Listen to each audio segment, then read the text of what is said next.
Welcome, everybody. It's your boy, the VSW Stoner. We're here with a very special episode of VSW. Tonight, we got one of the best refs in the game. In the whole game. That's right. Sit down with us. Ref Kevin Quinn. Welcome. Thank you. Good evening. How you doing? Doing good. Thank you for coming on.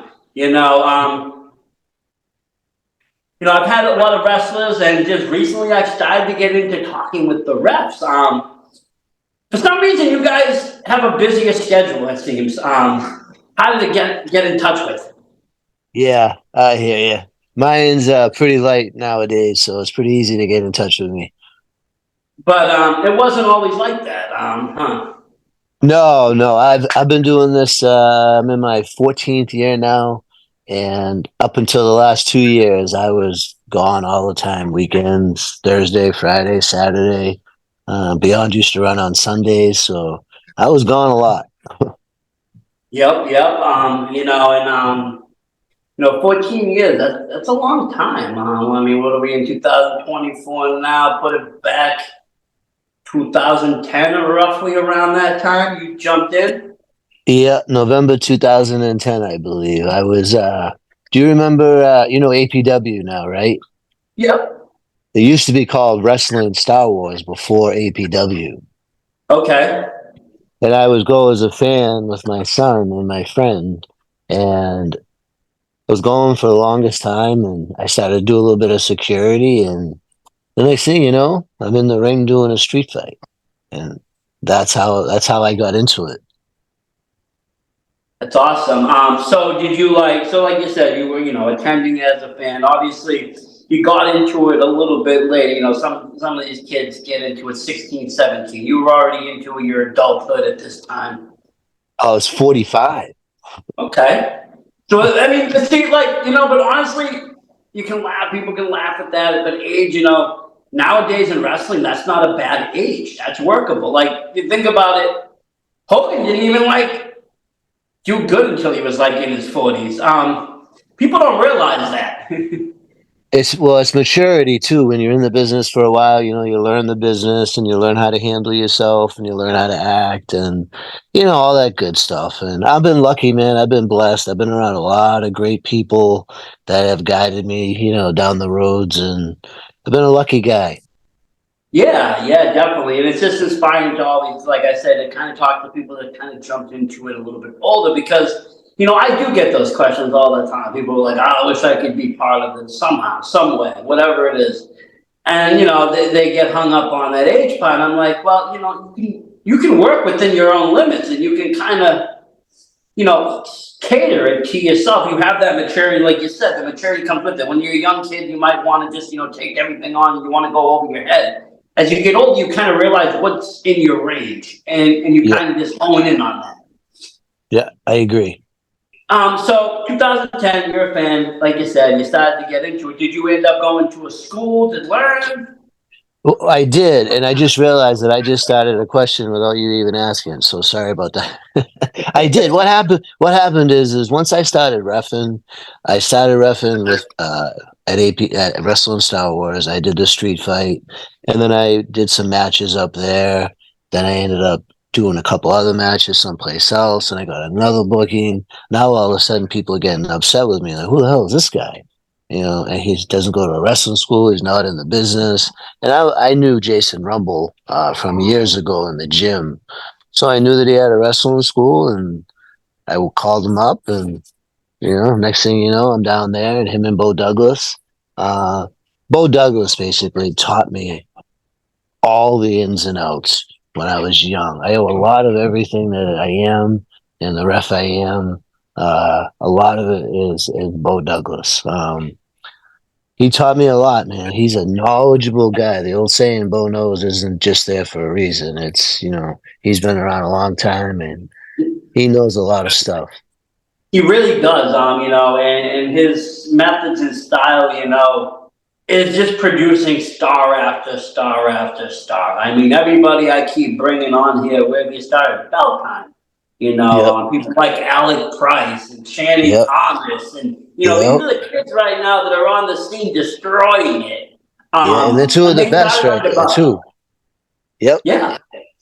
And even the females, you got people like Becca. She started at Bell Time. Yep.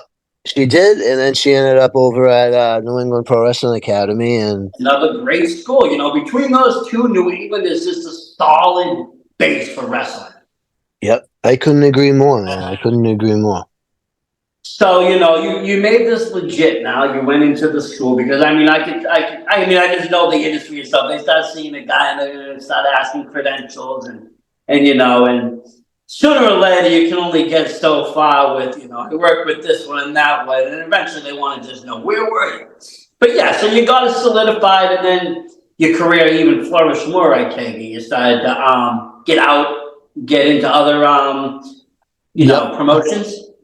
Yeah, I started. I started at Beyond Wrestling. I started at a taping at the New England Pro Wrestling Academy, and I ended up leaving that day with two brand new bookings. Beyond Wrestling was one of them, and then Limitless Wrestling was the other one because Randy Carver was the ring announcer for the taping. So Yep. after about 5 or 6 matches, he goes, "Hey, my name's Randy. Randy, I own a promotion in Maine. I'd love to have you come up." And I worked for him for a few years, and I was with Beyond for man a long time. I think over 10 years. I've ref some of the biggest wrestling matches in its history. Um, yeah, some of those shows at the Fat Music Hall in Rhode Island were just insane, man. The Oh vibe, yeah. and And you were I there know from the that. beginning. You were saying during the taping, that's their early days. So I mean, they Yeah, become even such a giant. And then you had, Randy there, like, and I always will say this, the top two companies in New England, well, first I'll say is Beyond, and then it will be Limitless, and that's just by sheer numbers alone. But not only that, just the heritage, the matches, what's produced, what it looks like, and what yep, goes into it. It's just phenomenal wrestling. Not that everybody else isn't good, but they shine. And yep, to be part of both, that's pretty amazing. And like you're it saying, is. because you're repping guys, and at the time, if I'm taking it back, Randy had MJF up there. Yep, I You was the know, first. I was the first one to raise the Limitless heavyweight title. see, that's history right there. It And is. what a title. Anybody that's won that is always just on somewhere good. Yeah, yeah. That's a Randy has a great promotion up there. I don't work up there anymore. He went to some student refs that work at the dojo and other things, so that's all good and all well and good. Beyond, I'm not there anymore either. Unfortunately, I work for Chaotic now, and Chaotic is has the history and the nostalgia in New England like no other company. We got our biggest show coming up this Friday. If I got off track there, I'm sorry. You can put me right back on. No, I might go back and talk a little bit about the Beyond days, just because, like I said, a little bit background on me. I don't know about you, but as a kid, I was even a wrestling fan. I was into the Hogan era and all of that, and then Bret Hart came along, and I was cool, and the Attitude Era and DX and Suck It, and around 2002, I was like, okay, I'm done, and I walked and I went away, and I did other avenues. And it was actually funny you mentioned Beyond. It was actually around, well, two things. 2017, I started to get back in the indie show, and I started going around. I ended up walking into NCW in Dedham. Fun little show. Been John running Casey, great forever. guy. Yep, John Casey, very nice guy. Been running forever, has some cool guys on there. Saw AG, saw some people. It taught me that the indie scene had changed since the last time I, went to a show, and B, that, wrestling was fun again. And then my next show I would go to would actually be a little bit later on. I would start to get into Beyond, and I went to their Please Come Back show that they first did in over at the stadium there. Yep.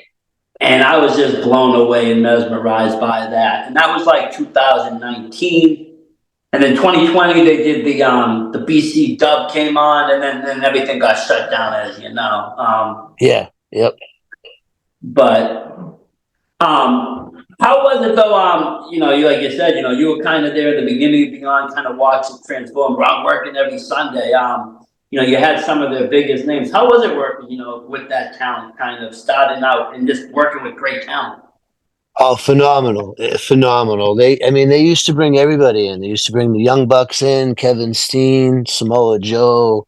The list just goes on and on. And And there's it like, was, so like, I know like when wrestlers wrestle each other, they feel a sense of pride. Well, I worked this guy. They'll start saying names. Do you kind of feel that when you ref a match with, high end names? oh, of course. Yeah, absolutely. It's a privilege to be in there, first of all, right? And then you get lucky enough to be in there with somebody like, Rey Mysterio, who I've ref for multiple times, and who Kenny Omega, I've been in the ring with him, and what an honor that was, and the Young Bucks multiple times. The Hardys are actually friends of mine. Like when I go to events and see them, it's not a handshake. I give them a hug and hey, how's the family? And it's like, yeah, Beyond was a cool deal, man. And I'm going to be totally honest with you, and this might rub some people the wrong way. I know they're up at the White Eagle every Thursday and they're kicking ass and taking names and they're doing a great job. But the vibe at the White Eagle versus the vibe at the Fet, I'm sorry, it doesn't compare. The vibe at the Fet was just insane. I don't know if it was the way that they packed them in because they packed them in like sardines, and it was just Yeah. a and it was a different venue, and it was just a great time. And don't get me wrong, I watch every single Thursday. I watch all the matches. I keep looking at Bill Thompson, looking under his wristband at his watch. Whoops. Some great people there. I've done some great things. I did a lot of Orange Cassidy matches. I've worked with a lot of the AEW people now. We're on Beyond, as you can Oh, so hear he my just showed dog. up at NEPW, I saw.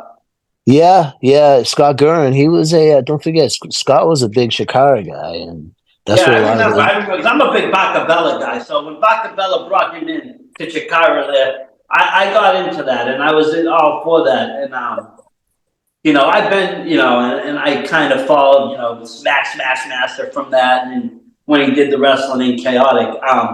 But yeah, so in Chikara, he met a lot of people. Obviously, a lot of those he guys did. went on to AEW. They did. They did. It was. I've worked with him a lot. That's my school still. My wrestling school still. Sorry, my dog's acting up. No, It's a yeah, great place. It's a great place. Orange Cassidy, what a success story he is. And I don't know, I'm sure but as far as a wrestler, a professional wrestler, he's probably one of the best out there. He's a phenomenal wrestler. Oh yeah, like I mean, all gimmicks aside and everything, he's in ring like 100% top notch, Yeah. and that's I why I mean, think he can get away with a lot of the stuff in the comedy stuff that he does because he can back it up when he has right, right. He does just enough comedy to tick him off enough that, they pull some wrestling stuff on him, then he pulls the hat out of the bag is like, whoa, the guy's good, but I tell you, he's on a hell of a run. He's got to be a sore dude, man. I mean, he's been in some banger matches, and we only watch him on TV Wednesdays. They have media, they have all this other stuff that they do, and it's just crazy. And have you ever met Orange Cassidy? I have. I mean, yeah, actually, no, I met him twice. I met him once at that Beyond show, then I met him again out in Jersey at the Just a IWTV 100. just a cool dude, right? Very nice. He was out in the Yeah, parking lot just chilling. I had my AEW figure with me. He signed it. We were talking, just talking like normal, like we are now. yeah, Had a cool, vibe. Same thing when I saw him at, the Beyond show. He was chill. He was just yeah. being like, I'm hanging out. He was like, I'm just hanging out. My friend's gonna give me a ride later. I'm just chilling. I'll be He's here. a good dude. He's a good dude.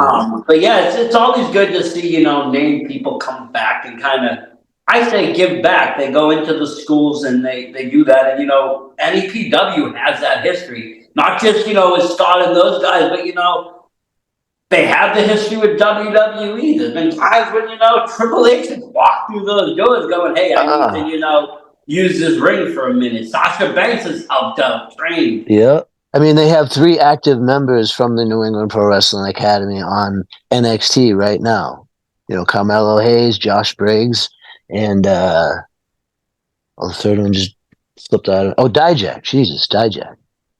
Yeah, and I mean, I remember seeing, those guys, some of them in Evolve, and just really just, kicking ass right up to the pandemic. And then when that Evolve kind of got bought out, they started, taking people. And they've all done really well on there and on the programming. I am a big fan of Carmelo Hayes. I think, he's one of those guys that really kind of pushes the limit. Talk about another limitless champion going somewhere again, another one. Yep. Yep. You know, I refed his first match out of wrestling school, and I refed his last indie match. So that's a pretty cool thing. that is cool. To kind of see that progress. And that's what I really find interesting about, the indie scene is the progress, seeing somebody when they start, because you do see, you'll see them at and let's just say, the scene gets broken up into tiered shows, you'll see them on a C tier show and they'll be doing their thing, and then they aggressively work at it. They'll be on a B level show, and then all of a sudden you see them hit those A level shows, and they're on IWTV every week, and you can watch that progression. Yeah, sometimes all they need is a break, and sometimes not everybody's willing to give them a break, and sometimes that's all it takes. Somebody to see you, and and that's what this business is. Like when you get to the upper level, so to speak, it really is about who you know. Because somebody can make a phone call. They come to a show. Holy Moses, look at this guy! Make a phone call, and the next thing you know, the guy's got a try guy or girl. You never know. They have a tryout. It's true. It's true. I mean, as much as I can say exposure helps, and it does. Being obviously IWTV is great exposure. People across the nation and wherever can watch indie wrestling. People doing like what I do, podcasting, great exposure, getting girls and guys on here talking wrestling. That gets fandom. But again, it only goes so far. Like you said, when you know somebody, it is just a phone call away. I've seen it, or even like you said, you know someone that's their trainer or head trainer. Hey, hey, how you doing? Hey. And all of a sudden, you got a spot maybe on a show, and people kind of like, But I'll give you a for instance, right? I have a friend, and he runs the security for AEW. He's the head guy that runs the security. I'm not going to say his name, and I've called him and reached out to him, and I could work for them, like the security company, but it's not a full-time gig. It's only a few days here, a few days there, so it's not something I can, leave my day job for. I always wanted to make it to TV, man. It's one thing I never did. I mean, IWTV, I'm all over that, but never made it to the big scene, and that's the one thing I wish I did, but it's all good, it's all good. you never know, though. You do never know. Like again, you never know. You might get a call, AEW, WWE. Hey, we saw you at such and such on Chaotic. We need a rep. I say, if they're going to call a 58-year-old guy, I'm going to answer the phone, and I'm going to be on the next bus or plane to go wherever I need to go. Put it that way. I mean, like I said, Doug, like I said, you never know. And, there's even more from the TV than just those two now. And I feel like, wrestling has that kind of like I said, people are getting noticed on that national level, which wasn't really like that, maybe not even as easy when you started. Definitely not when I first started watching. It wasn't like this, but even if you think 2000, like I said, 10, it was a different scene. Yeah, it was way different than when I started than it is now. I can tell you that. Some things obviously been cleaned up. Some things have been changed over. Times have changed. People have changed. What's acceptable has changed. I'll tell you, I went to a show last night. It was called Midget Mayhem Wrestling. And it brought me, I swear, when I walked in the door, it brought me to like 1998. Between the humor, the way people acted, talked, everything, it was like a throwback. Like anything that people found offensive today was thrown out the window, and everybody it was just thrown back. Like for some reason, they can take it to the next level, and it's hilarious. Like for instance, did that guy really pay $100 for a stink face from that guy? Actually, to be honest with you, I think it was 200, and then yeah, it was cash money. His friend I saw, paid I saw, for it. I saw the Friend clip. paid for it. His friend threw up 200 in the ring, and the kid just sat down. They were pulling people from crowd doing live strip dances. You are right; they can get away with it. If it happened on any other show, they'd be canceled out. Oh, they'd be canceled. The building be gone, and The building would be gone. There'd be, the internet would be in an uproar. But for some reason, it just and nobody cared. Everybody laughed. The jokes were pretty, raunchy and like I'll say, they're probably very offensive things because it was like heyday wrestling, but it just worked. But that's not how the scene is today. Yeah, as you know, that's not how chaotic is run. That's not how limitless is run. That's not how any of the shows are run. It's actually a pretty clean scene. right. It is. It is. I agree. Chaotic has a great product. It tells actual storylines, and it plays them out all the way to the end, right up until Cold Fury, and then we reset, and it's a new season, and it's a great product, man. Why do you think I still do this? And NEW is one of my big companies too. I work for them. They're coming back. They'll be running again April 27th down in Danbury, Connecticut. Then again, the next show, I don't know after that, but they have another show in July. Yeah, NEW is good too, They're man. another one. They're another one that gets top star talent, like really good names. I don't know how Mike does it, but whenever they get released from the WWE, he's the first one to get them. I saw them get Cody Rhodes. I've seen them get Mick Foley. I've seen them get so many people over there. The only thing I don't like, I'll say this, is they don't allow camera phones. They don't allow videoing, and I do like to do a lot of videoing. But Yeah, they don't only it's because good stuff. yeah, It's a really good product. I actually own a few. Like I've been to one, and I own a few of their DVDs. I bought them during the pandemic because they had all the. I started to I went to one show with Fryer, and I started to see the names, and I started to backtrack a little bit, and some of the names that were on there before. This was around the time that AEW had started, so you had these guys in like a between zone.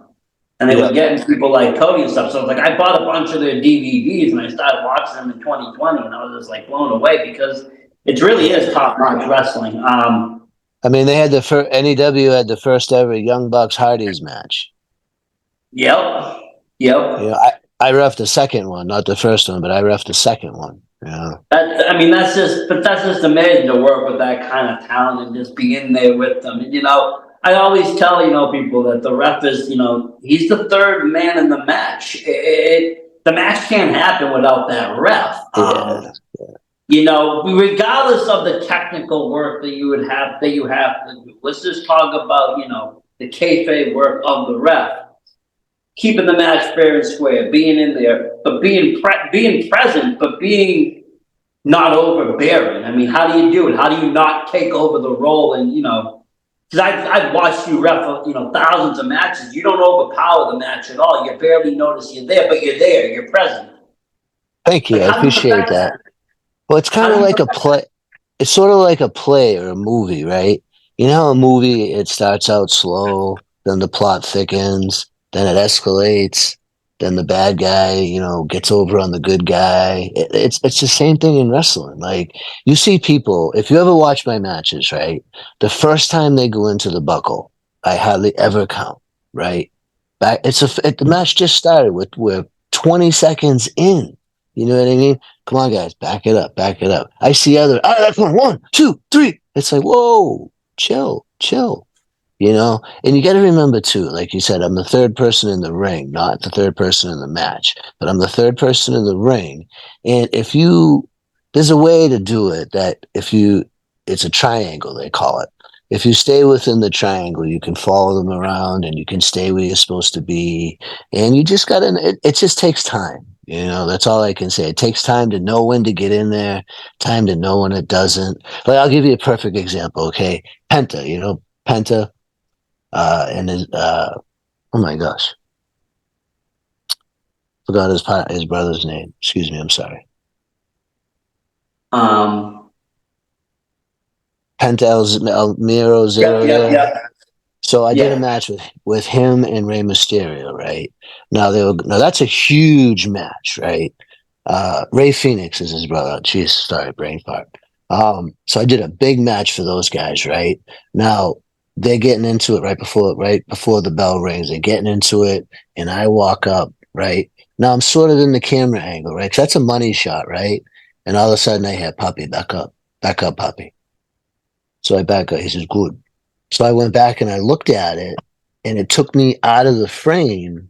So there was just them. You know what I'm saying?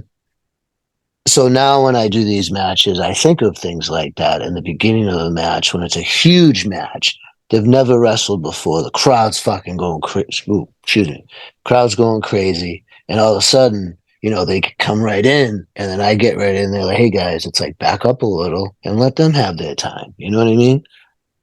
And I mean, like, and then that takes great restraint, I feel, because you are in these high end moments when you do know all cameras are on you. And I mean, I guess some people want that limelight. I've seen it. I've seen refs. They'll start off that way, and then all of a sudden they'll start doing their own spots, or they'll start doing their own things during the match, and it's like, okay, that's just obnoxious. Yeah. You're a referee. I mean, I get you want to be part of it. I get you have a name, and that's cool. Earl Hebner had a name. He was a great referee, but he was a referee. Yep. You have your signatures, you have your trademarks, but you don't really have that gimmick. I mean, a ref doesn't have a gimmick. You're in there, you're a referee, and you do your job. And when I like was, you said, you bring the presence back because it's about the story of them. Unless of course you're involved in that story. If you're in that storyline, then of course you're going to be into it. We've seen yeah, it across, all the time in wrestling where a ref will get involved. Sometimes you get a dirty ref. Sometimes you get the ref gets knocked out. Whatever it is, then that's the ref's time. yeah. Well, you've watched Beyond Wrestling. You've seen me take my shirt off a couple times. I mean, it happens. It happens. Sometimes you got to It get does. dirty. I mean, I'm sure that came with the training of learning how to rep. At least you learned how to bump. I'm the worst bumper there is, but you know what? Do you remember who DC Dillinger was? Yeah. He was one of the best heels in New England back before he passed away. And luckily enough, I got to know him well. And when I first started training at the Bell Time Club, they were trying to teach me how to bump. They're like, you take a flat back bump, blah, blah, etc. He gets up, he walks in the ring, he calls me Stripes. He goes, Stripes, here's the deal. If I punch you in the face and you take a flat back bump, I'm going to pick you up again and punch you in the face again. And I'll never forget this as long as I live. Refs crumble, wrestlers bump. Good luck, Stripes. But I mean, but in all fairness, I can see it. I mean, if you said when you started, nobody wants to fall at that age. We're trying not to fall now. Well, I think my body was like, wait a minute, we're too old for this. You're supposed to keep yourself on your feet, not fall back. That's what it is. The self perseverance kicks in, and we just can't go back. Believe me, I tried. I went to the fantasy camp over there. And I have to say, it was a lot of fun over at Chaotic. Scott was there. We had who else was there? Cashew was there. Ricky Smoke was there. And Levangie was there. They ran the fantasy. Oh yeah, I'll tell you a story about Shannon Levangie. So Shannon Levangie, I met her mom that day, right? And you want to get a kick out of this? I stayed with her mom the entire fantasy camp. The entire fantasy camp. And she was so scared. And I'm literally like, she's grabbing my arm. Oh my God. And I'm like, I'm telling you, she's in the best hands that she could be in. She's going to be fine. And just kept telling her that for the whole entire thing. So I have a really good relationship with Shannon. She has a huge match coming up, biggest match of her career coming up on Friday. Yeah, I mean, she's a top superstar. She's been, someone that's really kind of broken out of New England. You can really see her shine. And I've seen her in so many different lights, too. You got that chaotic light, then you see, I don't know, I mean, obviously, of it, the Rad Pro, Scott's other promotion there, where they kind of change everything up. She plays that Eyeless character, and she's just like, she's totally demonic, and it's just like, whoa. Yeah. Hey, let me switch back to the fantasy camp for a second. You know what's cool about that is two things. You know that, when there's 100 people there, there's some people that are doing it just for that day. just to see what it feels like to get into a wrestling ring. Then when they hit the mat a couple times, they're like, "Yeah, I'm okay. I'm good with this." And then you never know who you're gonna find out of a fantasy camp. I mean, all kidding No, you aside, don't. Shannon Levangi's probably, she's one of the top females in the area, in my opinion. And she, let me tell you, that girl can go. You see her jump off the balconies at the UTC arena in Lowell. I mean, she's I crazy. mean, like I said, she's top notch right now, and and that is the thing. You don't know who's going to walk through those doors in the fantasy game. Even that day, I mean, there was a bunch of people there. I kept in touch with one person. They knew an author that actually wrote a wrestling novel, and we've been talking. But it was like I said, it was just a great experience. I went in there for two reasons. One is I really wanted, being a wrestling fan, being a podcaster, being everything. I wanted to see, what is training like and so forth. What does it feel like? What is it like to get in that ring? Get hit on the mat. I've done some stuff in the ring where you bounced off the ropes and stuff, but that's backyard stuff, and it's not a chaotic ring. It's Yeah. not a training ring. So I Yeah. wanted to see what that was like. I also just wanted to see, the experience, see who was going to be there. It was kind of cool to see, the behind the scenes of the wrestlers, almost like a mini seminar. You learn something, you're asking Oh questions, yeah. you're getting insight, you're getting knowledge about the industry that you wouldn't get anywhere else. And that's the thing. If you want to be a wrestler, cool. If you want to be somebody else in the business, I still recommend going to the fantasy camp. Yep. And maybe even joining. I don't know, what people's schedules are like or what they're trying to find, but I'm still looking at ways to try to, with my wife, to kind of justify joining NEPW, even though I'm not looking to wrestle. I just want to look to get, do industry stuff, but it's still Yep. it's still schooling. But she's like, it's too much money right now. But yeah, again, it's still a great thing, and that fantasy camp is just, it's a great place to start because you Mm-hmm. get a full day. I got a full day out of it. I got to see what it'd be like. This is what I would do. Starting off for probably the first 2 or 3 months of my training. But only more intense. Prior to Yeah. wrestling. When I was younger, I wanted to be a wrestler. Of course, I wanted to be a pro wrestler. And when ECW came out, and everything was geared towards the hardcore. It was a fun time. Everybody was playing backyard, and so I wanted to take it to the next level. I wanted to be a pro wrestler. So I went down, and at that time it was the Killer Kowalski School. Killer Kowalski was still running it, and Mm-hmm. I walked up there, and I went in there with one of my friends, and the guy just he told me no way. You're 5'8", you're not a pro wrestler. I'm not going to train you. They wouldn't even take my money at that point. Today, they would at least take my money. Back then, they wouldn't even take my cash. Yeah. And I get that. At the time in the era, it was a big man sport. There was no BRGs running wild. Yeah. There was no mid-card level people. It just wasn't there. Now, you fast forward, and there's less big people, there's more mid-sized people. It's Yeah. much more inclusive. But so I ended up going a different route. I went the amateur boxing route. I did that for a couple of years, and I think of it as almost the same training. You're training almost 1,000 hours for about 6 or 7 minutes worth of whatever. Yeah. There's a lot of training that goes into it, and the wrestling I can see is the same. And if you want to do it right, it's even more than that. It's tough. I mean, when I was just going up there to ref, I was there 3 or 4 days a week, and you got to think. You work your real job. You get out at whatever 4 or 5, grab some dinner. You're up there at 6. You're there till 9. You're home at 10. Have something to eat, go to bed, wake up, go to work, go back and do it again. And let me tell you, I'm just a ref. Like I didn't go through a lot of the wrestling training and stuff because I didn't do a lot of the bumping and stuff. I'm telling you, these kids beat the living shit out of themselves, man. They really do, to learn how to do it right, because there's a good bump and there's a bad bump, and you got to take a lot of bad bumps to figure out how to take a good bump. Like, in other words, have you ever seen what's under that wrestling mat? What is it? You ever see what's under the wrestling canvas? Like, have you ever pulled it up? Do you know what's underneath Oh there? yeah, that hard piece of wood. Yeah, it's planks. It's planks and a very, very small piece of padding. Yeah, there's That no I mean, I'll tell you this: the only thing that makes it not a boxing ring is there's no cement under it. Right, right. And there's no spring, and the springs in the middle make them stiffer too. Like, yeah, I've roughed in a But it's not boxing what ring people before. think it is. You know, I don't know what people thought it was. They watched that documentary Beyond the Mat, and they just thought it was one giant trampoline. It's far from it. Oh, it's yeah, no, no.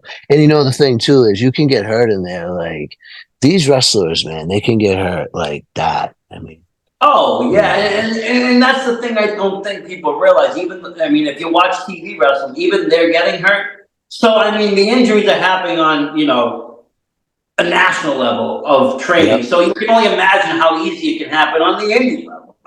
yep, Things were I found that were very difficult that people probably don't even realize is difficult.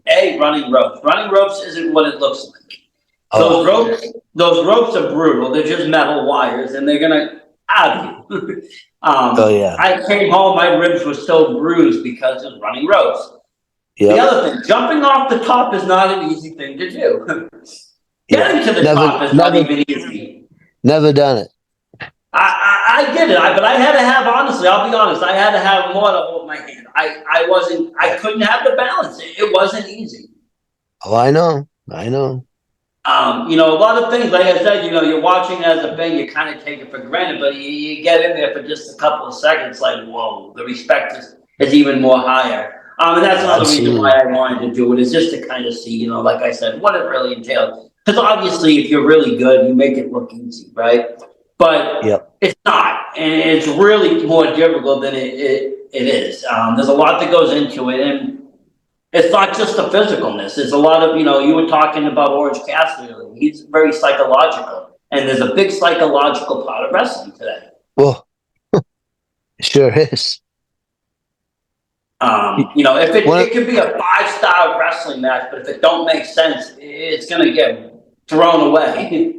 yep. I think there's two things that are so much different now than when I first started. When I first started, the guys were bigger and they sold more. Like they knew how to sell better. These young kids, like they do all these flip moves, like super kick, move, then double down. Like no, like what the heck? But you got to remember though, that's what the fans want. That's what the Well, I mean, fans and like. I think that's what it is. I think that, the indie scene has kind of always used WWE, AEW, whatever the mainstream as a standard. So if this is happening on the mainstream, which it does, and you see a lot of those cells, you see multiple finishes back to back to back. You see, all of that. I think they just kind of follow suit and say, hey, this is what they want. And, you got fans that don't, you got fans that like, you got fans that, I mean, you can never really make fans happy, I'll be honest. Wrestling fans are probably the most difficult fans. I would have Um, to agree with you. they're never happy, they're never sad. They can get what they want, and then they'll find a way to ruin it right at the last minute. Isn't that Um, the truth? I mean, for 3 years, not for nothing, everybody's been screaming, let's let The Rock versus Roman. Let's let The Rock versus Roman. Everybody's Yeah, begging for it. They said it's going to that'll happen when happen. he went to LA. It That'll finally happen starts to after happen, WrestleMania. and they found a way to ruin it. Yeah, that'll happen eventually because he'll be the one that cost him the title. I'm sure. Oh, I'm sure, but it's just so funny. Like I said, 3 years, everybody's streaming it, and then all of a sudden, it's like everybody's against it. It's just like, Yep. imagine if every business in America was run this way and they listened to the fans that hard. I mean, shoot. Oh, I tell you, man. I that's one thing when you're in the business as long as I have been. I'm kind of like I read a lot of these Facebook posts and I just keep scrolling. It's like I don't even I don't even want to read this anymore. But it's all good because without the fans, there's no anything, and they pay and they buy their tickets, they buy the merch, they buy the concessions, and it's Oh all yeah, it's and I all mean, and again, not for nothing. I mean, wrestling is still a huge demographic of children, and it's making children happy and entertaining, and that's where the money is. Kids like souvenirs, kids like to meet heroes, kids like to meet superstars, and yeah. that's what the indie kind of delivers. You can get up and close and personal with your favorite stars. You can meet your heroes without draining your whole bank account. That's what I learned anyways. I could, spend $20 and get an autograph and a photo rather than a $300 meet and greet. Yeah. That's my. I got to tell you though, NEW does some really big meet and greets when they bring all these stars in. It's my favorite time, like in wrestling. I really enjoy it. Some fans are overbearing and they just don't listen and they don't get it, but that's okay. They're just so excited. There's two things that slow all these lines down. They never have their money ready and they never have their phones ready because they're so starstruck when they get up there. It's like, hey, do you have your phone? Oh, my wife has it. She's over there, and it's like, oh my, you But know. then But but then you get those guys, or one or two guys who have like the six magazines, two figures, five, books, oh and yeah, that one autograph card he needs signed from '85, and he'll have them all with him. He'll take up yep. like 20 minutes. He'll keep Oh floating yeah. over the extra 50 Let, let me too. let me tell you something. I see some of these wrestling fans drop some money at these things, man. Like, whoo, But it's the wrestling fans are committed. The ones who are real wrestling fans, and they follow who they follow, and it's just listening to some of them is just sometimes it's like it's interesting, but I get ticked off when it's like, oh, it's fake. It's not fake. Like it's choreographed and it's predetermined. We all know that. But as far as like the physicality part of it, if you want to think it's fake, like you think that, but You go to a want to think wrestling it's school, fake? go through. Go to the fantasy camp. You'll learn very fast. Yeah, I mean, they hit each other. Do they hit each other full force? Of course not. If Not here. Dijak, no, if Not yet. Dijak I hit say that someone. because Japan's strong style is totally different. I heard they use full force strikes, just the submissions are different. But it's full. It strikes to the safe parts of the body, like Yeah, the I mean, no chest, one's the upper coming to kill back, somebody, but you're and gonna whether you slap me in the stomach or you slap me in the face, I'm still gonna feel a slap and I'm still gonna have a mark. yeah, yeah. The problem is I think it all starts with, what wrestling schools these kids go to and how they're trained. But I mean, there's a bunch of wrestling schools around in the area, and there's some good trainers out there. But it's like some of these kids, it's like, all right, slow down, like. I talk Bo taught me like I don't really give any feedback like after a match or during a match, so to speak, because I'm not a wrestler. But sometimes if I'm in there with kids I know and stuff and they're just going like a mile a minute, just everything is too fast and nobody can keep up, it's like slow down, put them in a hold or something like that. It's all communication, and that's the only way that it works properly is because you got to remember that's a live performance, right? And that's why, like, live performances, like, you go to one play, it's okay. You go to another play and you just knock your socks off. You're talking about it for days. That's how wrestling matches are. Some matches are good. Some matches are great. Some matches are just phenomenal. And there's some matches where it's like, all right, is this over? Is this going to be over soon? But it takes it takes a lot of factors to get it to that level. A, you got to have the right fan base. Right fan base has to be in attendance. 2020 taught us a lot of things. Without fans, wrestling's not the same. You need that energy. You need to feed off that energy. You need that adaptive work. Where's the crowd going? You need the right timing of the night. Sometimes matches are great, but they're at the wrong place. People aren't even in their seat yet. Yep. Sometimes, not for nothing, sometimes you'll have shows where like you'll have the one up, they're great superstars, they're coming from, another promotion, major superstar, but they want to leave real fast, so they'll do the first match and they're out. Well, half the crowd hasn't even got there yet. Yep. Those kinds of things. But when the stars are all aligned right, you'll get a match. It's like, oh my God, what did we just witness? Yep. I agree with you. I totally agree with you. I've been in a lot of those matches, and I have the best seat in the house. I'm in the middle. I'm in the ring. It's like it's a great thing that we get to do, and I got to meet Kane not at this New England Fan Fest, at the last New England Fan Fest, and I actually got to talk to him for a second or two, and like went over in his ear and I said, "Hey, thank you for everything that you've done. You make it able to me for me to be able to ref on the weekends." And he really appreciated that. You know, like I got to work with Barry Horowitz. Like, remember him? Yep, oh yeah. I got to work with him for a whole like fan fest. It was really cool. One of my favorite people in wrestling is Jerry the King Lawler.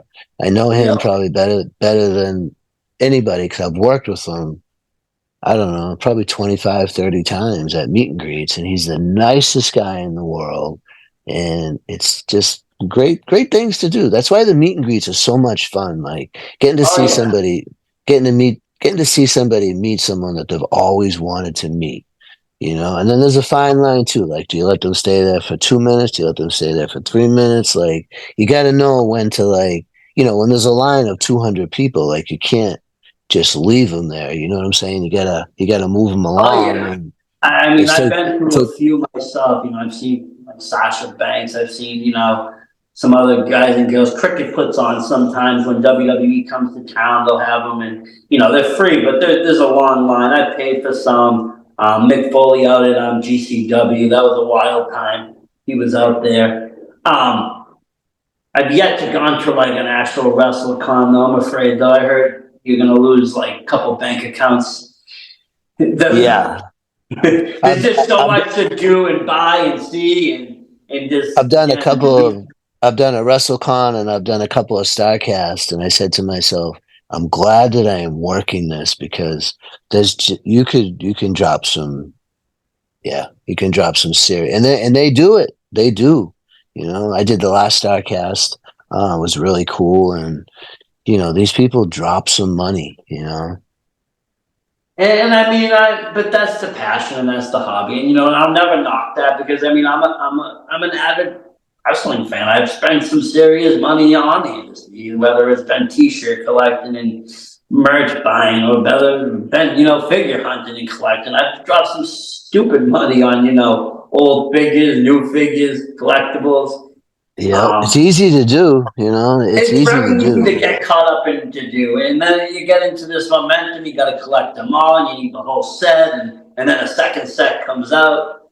And I was going crazy when those AEW figures first came out because some of the people, like I said, I knew them. I've seen them locally. When you start seeing, Orange Cassidy and Sammy Guevara and all these guys and girls, you've seen kind of local or they're close by and they're in figure form. It's like, oh, now I can get them signed, and it becomes this whole rage. But Yep.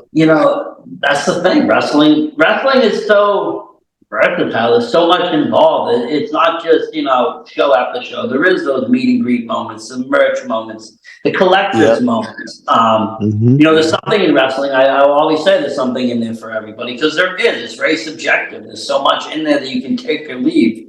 People just don't know how to leave. I feel like people soak everything in, and you're not supposed to. You're supposed to kind of just take what you want. Yep. Um, that's how I look at it. That's why I don't really talk negative about anything because I don't watch it. I won't watch it. If I don't like it, I won't watch it. If I don't support it, I won't watch it. I Yep. won't waste the time. I don't find clout in the negative. Some people do. Some people it works for them. Some people can grab great numbers by ripping, televised wrestling apart. They can, Hmm. botch after botch and they can draw great numbers on their channel. I'm just not one of those people. I just can't do it. And I don't feel like it's fair to do on the indie scene because those girls and guys bust their asses and accidents happen. You know what I mean? Yep. Sometimes if I have IWTV, so I watch a lot of wrestling. Sometimes if I watch a show that, like, say, is not that good, I actually sometimes enjoy it because I watch it and I'm like, makes me really respect even more like the companies that I work for and the wrestlers that I work for. And it's like, oh man, you got to Well, I mean, remember yeah, too. like I said, I mean, New Every England's creme de la creme. You're talking even from Connecticut to Maine, it's top notch wrestling. Oh yeah, Um, and I'll say that over, there's a lot of good wrestling across the country. IWTV will show you that.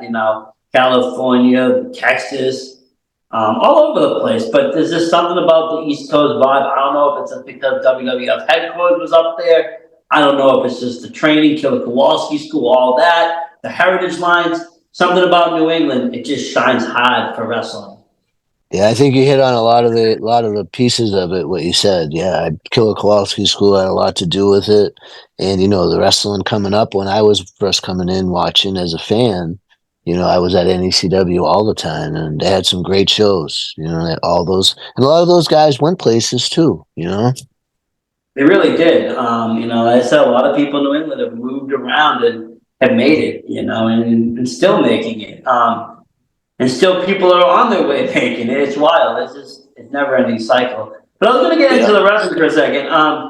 It's got to be kind of at some points kind of scary though when you see, you said you're in the mix, you're in the best seat, but at the same time, you're watching this, things happen. Sometimes it might probably even look slow mo, and your job is to go over there, make sure the dude's still breathing. Do you ever get Yeah. nervous? Shit ain't right.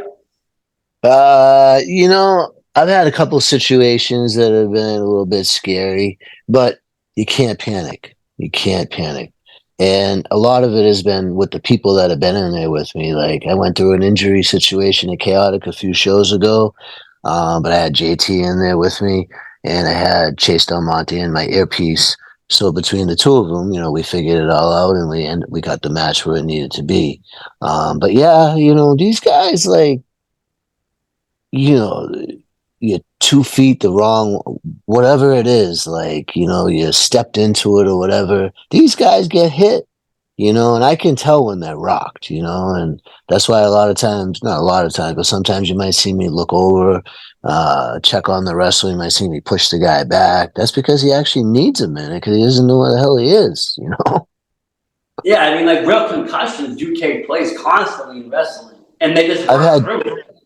I've had two, You chew me, yourself. as a You ref, can, yeah. Yep.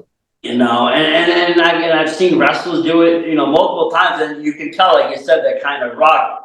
But they'll finish the match, or they'll maybe speedy it up. But the show must go on, and they keep that mentality in there.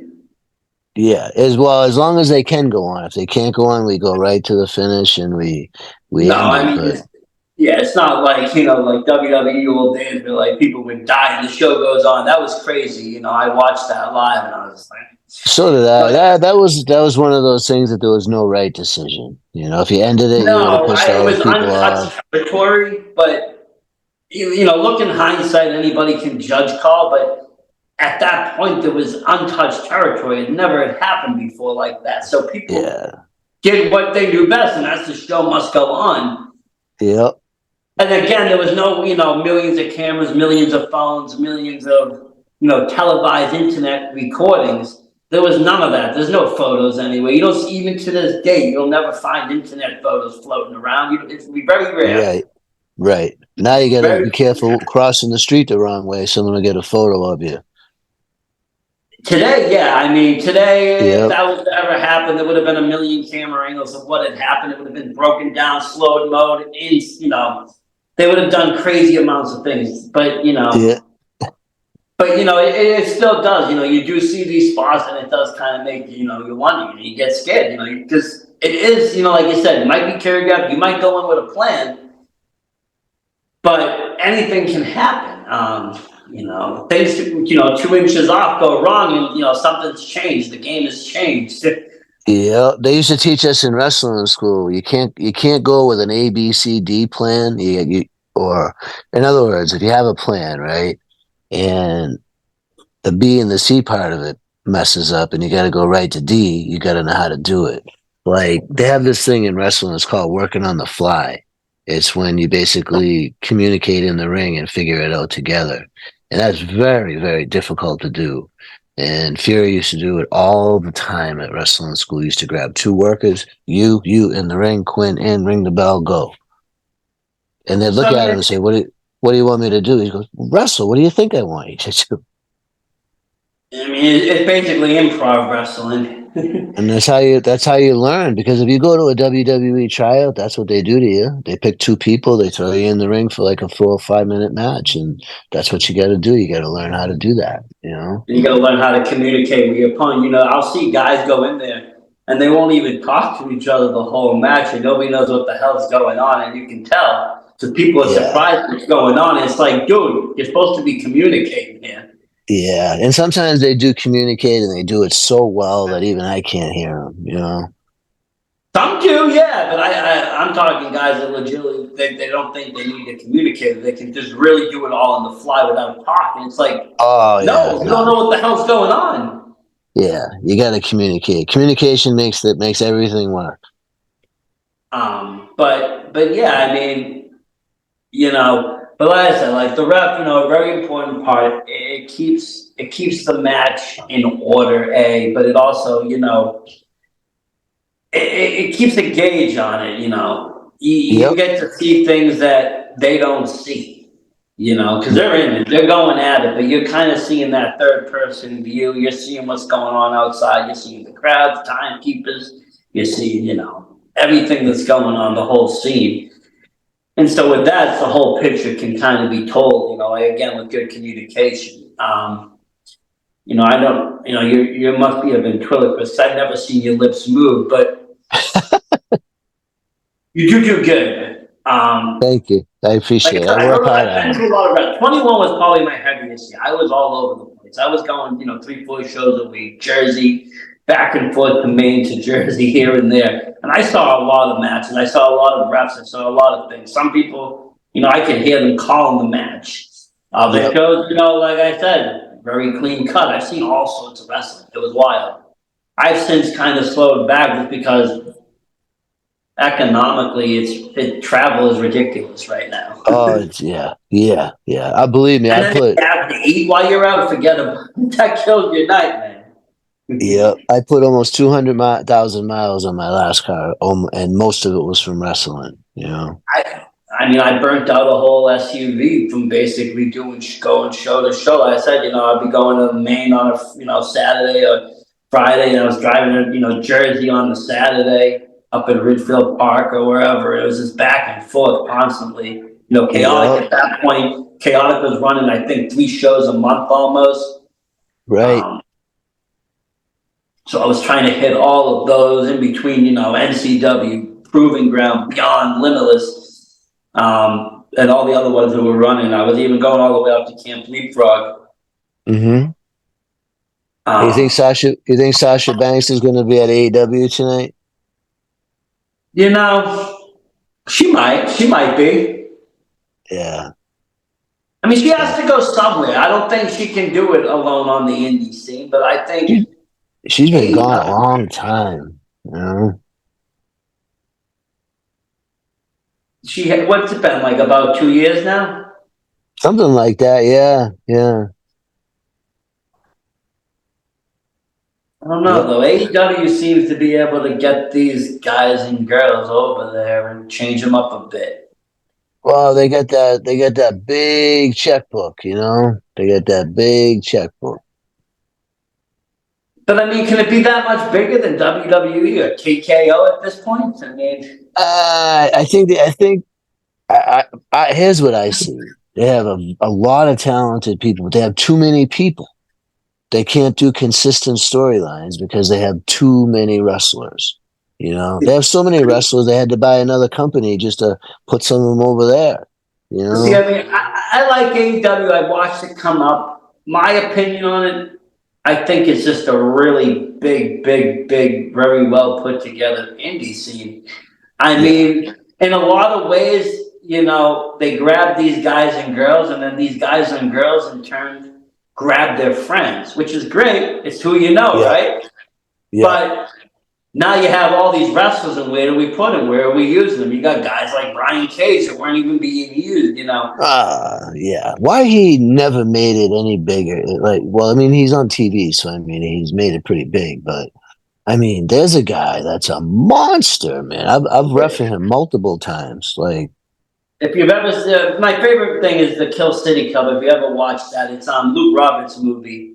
He made a Oh yeah. movie, Hey, excuse and me 1 second.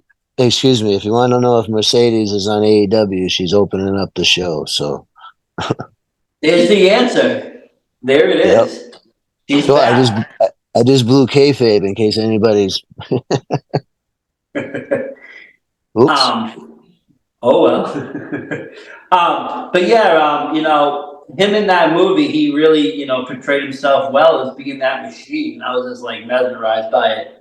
I kind of followed that movie. It kind of reiterated me to, do more in wrestling again because it brought out something. It brought out creativity that, sometimes, unfortunately, with New England the way it is, it can get stagnant. It can get a little stagnant when you go into multiple shows because you got the same talent. Well, yeah. It's because there's so much. There's too many shows too close together. So you'll see a guy Friday night wrestle a guy, then you'll go 40 miles north or west or whatever the case is, and you'll see the same guy wrestle the same guy in a different promotion. You know, all of it, Yeah, I mean, it's all they're all interchangeable, if you will. You know. they are, and it's cool for a while, but then sometimes it just kind of gets a little dull. So it kind of happens. So, but then I saw that, and again, it broke me out, kind of like the Rap Pro, where it's people acting different. Whenever I see a wrestler kind of play a different role, it always intrigues me because they are good. To me, wrestlers are perfect actors. They're their own stuntman and performer. They come Yep. all in one package. Yep. You know, so when you see them, kind of play a different role, it's like, wow, I never, knew they had that depth in them. Because you've always, if they're playing, a heel for their whole life, and you see them play this, very charismatic babyface, it's like, wow, I didn't know they had that range. Yep. That's how you can tell a real good wrestler because they can do whatever they have to do in any situation. You know, they're a heel here, they're a baby face here, they're a heel here. But I think too, though, that some of these indie wrestlers, they're either heels or baby faces. Some of them do a good job on both, but some of them you can tell that they're better at one of them than the other. You know. Yeah, definitely, But sometimes, honestly, the fans will turn you. Like, I mean, look at Alec Price. He started off as a heel, horrible, hated everybody, and the fans just kind of pushed him into that face role. They Yep. loved him. I mean, look at You me. know? I'm probably the biggest babyface ref in New England as far as a referee. But what would happen if I slapped Rich Palladino? You think I get some heat? You might have a little bit. You know what I mean? Rich is actually one of my closest friends. I'd never do that, but I'm just saying, what would I have to do to? You never know. I've been a good guy for 14 years. Maybe I'm tired of being a good guy. Maybe I'm tired of Have these you ever wrestlers. had to do a Montreal screw job in anybody? Like just ring the bell? Uh, no, because no, like just stop a match like that. No, I don't think so. Have you ever I don't gone the know. earth show to kind of make someone lose and be like, screw them? Nah, never, because that's going into business for yourself. And if you ever do that, they'll run you right out of this business. Is there times when I want to look at the guy and tell him to go F himself? But I mean, it's all work. You know what I mean? It's You kind of got to leave the egos alone and just put them at check and just, it is what it is. I'm here to work and I'm here to yeah. make a little money, have a Yeah, little well, I fun. mean, there's a fine line too. You can interact with them and still have some fun with it. Like let me just give you a quick example. You know how the wrestlers yell at the rest, "We have till 5," like we're in the corner, and you Yeah. yell. They don't have till 5 because, and this is like, you can't say this. They always, I'll be at 4 and they back it up out of that corner. They're like, I have till 5. Actually, you don't have till 5 because if I hit 5, I ring the bell next because you disqualified. And there's so many times I want to say, you idiot, like you don't have till 5. But you know what I would love to do sometimes? I would just love somebody to piss me off, right? But have it set up, so to speak, if you will, and just say, you know what, man, I'm sick of your shit. You're disqualified. Ring the bell. See the dude's face, like, what? I'm just kidding. Ring the bell. Let's go. But no, I take it very serious. I do, and I'm pretty good at it. And I don't know how much more time I got left. I'm gonna be 59 in a couple months, and I love doing it, and I love the companies I work for. I'm not really taking any more bookings unless something good came across my email or phone or whatever. NEW is going to keep me busy. Chaotic keeps me busy, and it's what I need to keep me happy. And I watch Beyond Wrestling Open every Thursday. I watch all the WWE shows, AEW shows. So I got plenty of wrestling in my life. Gotta love it. Gotta love it. And getting ready now, for, Cold Fury, right? That's the big one coming up. Yeah, yeah, it's a big one, and I'm excited for it.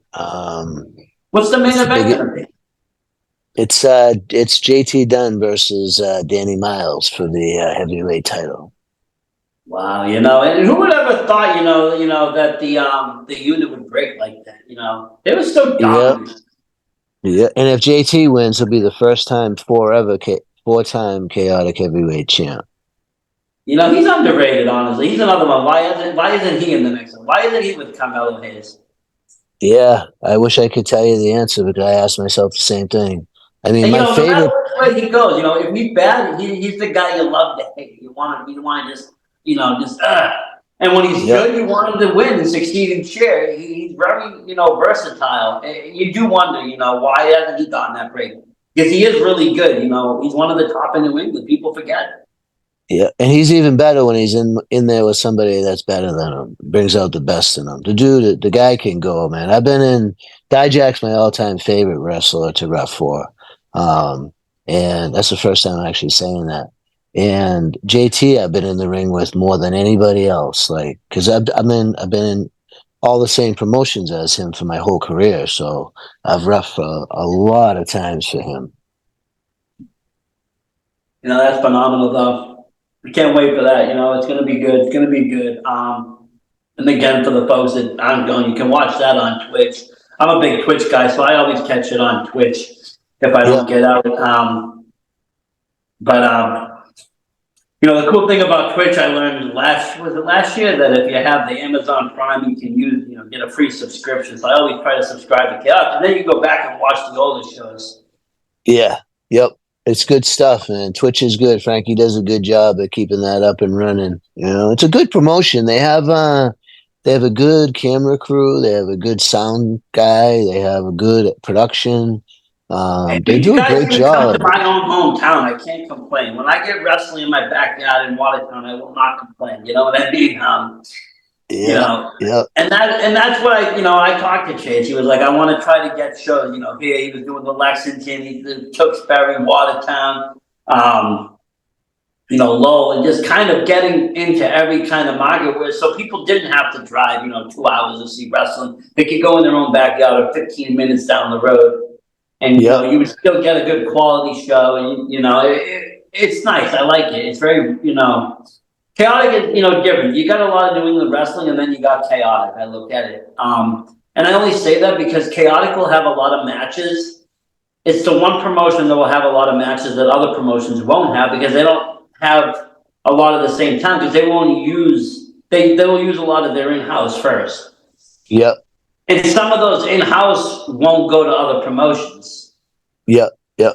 I know what you're saying. They You do a good know, job because we have roughly 6, 7, sometimes 8. No, usually not 8, but 7 matches on a show. It's perfect. It goes a little over 2 hours. It's just enough time. You're not, in there for having a 4 or 5, 6 hour show like other companies and burning them out no, after that's two too long. hours. Too Yeah, long. It's all run in a very good time frame. I'll give it that. And like I said, it's part of New England wrestling. It has the heritage. It's there. You can still find it there. You still yeah, watch the training and see the heritage, shine through. And just you sure like I said, can. just seeing the AEW guys stopping by, that's big. That's showing even the biggest companies still have eyes on schools and on students and on what's going on locally. Oh yeah, Gabe Sapolsky lives around here, and he's pretty much looking at people from all the wrestling schools and promotions and stuff, you know. So, and that's the other thing too. Like you get something shared on Twitch, you get something shared on Twitter. You never know who's gonna see it. You never know who's gonna reach out to you. You never know. You know. You never no, you don't. Honestly, my first video that I posted that took off, when my YouTube was very little at the time. It was the last taping you guys did when in 2021, and Chaotic was just coming back, but it was at the school, and I have the video of it was Ricky Smokes versus Becca. Gave an Yep. amazing performance, and at the end, Becca beat him with the bridge. And I Oh got right, it I on remember that. and I uploaded it up, and all of a sudden it hit to the 1 million range, 2 million range. All of a sudden it was up to 10 million views. And everyone's like, "Who's this? Who's this? Who's this person?" I'm like, "This is amazing because this is what I You wanted, got more eyes than ears." you got 10 million views on a video. Oh yeah, that video has over 10 million views right now, sitting on my YouTube. No kidding. Yeah, That's the other thing with Beyond is you got so much YouTube exposure. They have over 3.5 million, I think, subscribers, if I'm not Yeah, he's mistaken. got that platinum plaque. I mean, congrats.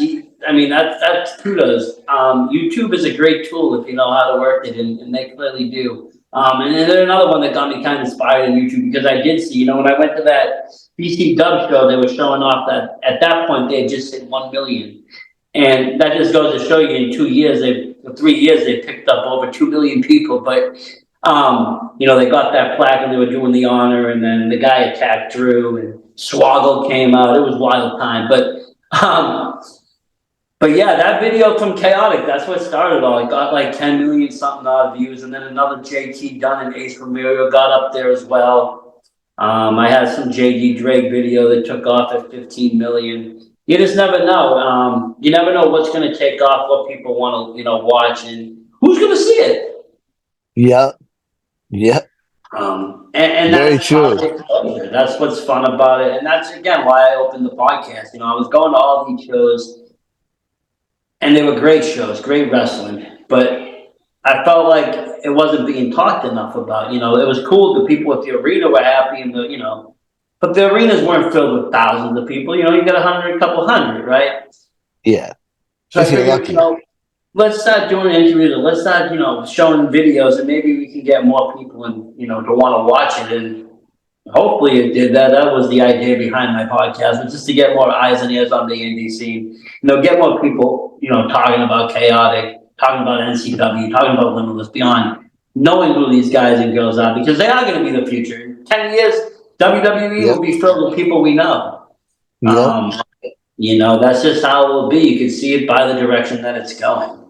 But I do thank you very much for coming on. It's been a pleasure. It really has. You Awesome, know, man. Thank you.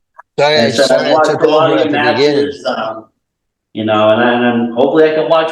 I'm going to get to see a lot more. I'm looking forward to Cold Fury and what comes up with that. And you said you got some NEW coming back as well. Yeah, April 27th, back in Danbury, Connecticut. I forget, it's not at a regular location. It's at a different school. But if you go on to NEW, northeastwrestling.com, you can find all the information. This is my Great, doggy. great, very good. And how can people find you if they want to follow you? You can follow me on Twitter at Ref Quinn. You can follow me on Facebook. Everything is Ref Quinn. Twitter, Instagram, and Facebook are all the same. Ref Quinn. Very good, very good. Easy peasy. Gotta love it. Keep it also, unified. A lot of people have different names on different platforms. I'm never gonna find you. You gotta keep That's it why. unified. That's why I do it. It's just simple. Ref Quinn. REFQUINN. I'm right there. Thank you very much. And like I said, it's been an honor. Can't wait to see you. Thank you. Thank you. I appreciate your time. Thanks again. And thank you everybody at home for watching. This has been a great episode of VSW Podcast. And as always, support indie wrestling. Versace Stoner out.